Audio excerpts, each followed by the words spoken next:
Luke, it's good to see you. We have some pretty big news. We just heard about the biggest Social Security COLA in decades. Social Security just announced an 8.7% cost of living adjustment for retirees. That is the largest inflation adjustment since 1981, when it was 11.2%. So, what is behind this year's COLA being so high?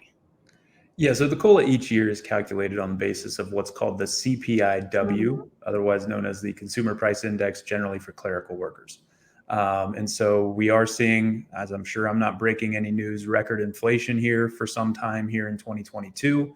So they're going to track that CPIW from the third quarter of 2021 to the third quarter of 2022, which is why this announcement was just released. hmm And just to show everybody why this is significant, we do have a breakdown of COLAs from past years. But while we look at that information, Luke, I was surprised to learn that 42% of adults said that they plan to tap their benefits early. That's up from 36% in 2021 because they're concerned that Social Security benefits will run out. So considering this COLA increase, is that a valid concern?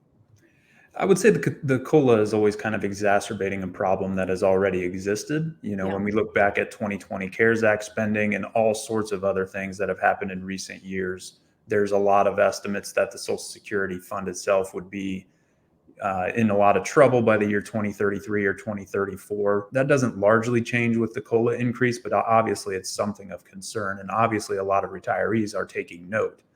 Now, when it does come to claiming benefits early, as you mentioned, it's becoming more and more popular. The one thing to keep in mind on that is another change here that's coming in 2023 is going to be an adjustment to the overall earnings test. So if you are working and claiming benefits early, I should say this year in 2021, that earnings test was 19,560.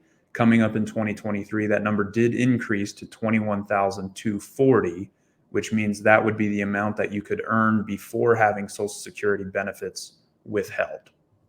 Okay, so Luke, of course, claiming Social Security, figuring out when is the most financially optimal time for you is incredibly complicated. We've talked about it before, but now considering this larger COLA, how do we factor that into our decision? The COLA is going to be there each year in some way, shape, or form. Obviously, this is a record number for some time, but one thing to keep in mind is always going to be the 8% simple increase in benefits that you get each year that you delay. So claiming ages, at least at this point, have still not changed. Full retirement ages are going to range from 65 to 67, whatever shows up on the front of your statement. And you can claim anywhere between 62 and 70 and get that 8% simple increase. As always, there are many factors at play that are going to have to be considered when you're considering your Social Security election time. How are you still working? How much are you earning? Do you have other IRA or Roth IRA assets? All of those things need to play a part in your Social Security claiming strategy. Yeah, certainly no cookie cutter answers here. If somebody would like to crunch those numbers with you, Luke, and have that conversation, what's the best way to reach you? Yeah, they can reach us by phone, 937-498-1128. Or if you want to go to our website, eikenberryretirement.com, schedule an appointment there with either of us. We can run an analysis on different age claiming strategies in Social Security and explore all of your options. And we'd be happy to do that. That's great. Okay, Luke, thank you. Thanks, Erin.